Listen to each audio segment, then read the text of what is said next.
politique inédite en France. Qui acceptera de rejoindre le gouvernement Lecornu, menacé de censure dès jeudi, à moins qu'il ne démissionne avant? Je ne ferai pas n'importe quoi, c'est ce qu'il déclare dans la Tribune dimanche.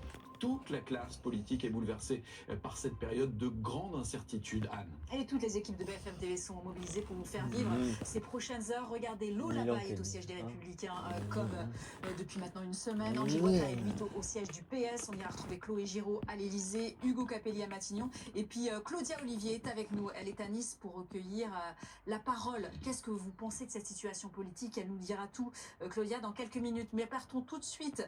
Vous retrouvez Hugo Capelli à Matignon. À quoi s'attelle le nouveau Premier ministre Sébastien Lecornu? Est-ce qu'il est en train déjà de rédiger son discours de politique générale, selon vous?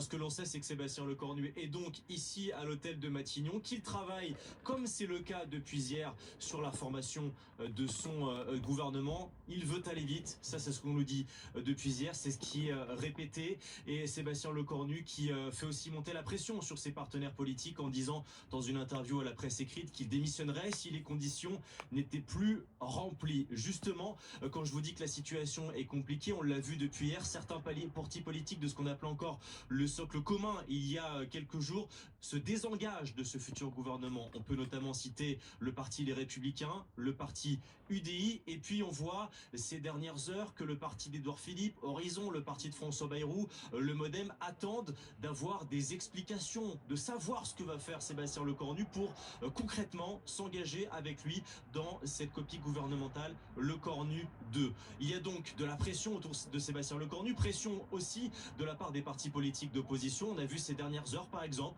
les députés écologistes qui, dans un communiqué de presse, demandent à ce que Sébastien Lecornu fasse sa déclaration. Les gars, je vais regarder ma série parce que la semaine prochaine, et qu'ensuite il y ait un vote de confiance, ce fameux vote de confiance qu'avait demandé François Bayrou et qui l'a fait tomber. Les écologistes veulent à nouveau un vote de confiance à l'Assemblée nationale. À ce stade, l'entourage de Sébastien Lecornu ne peut pas comprendre qu'il y aura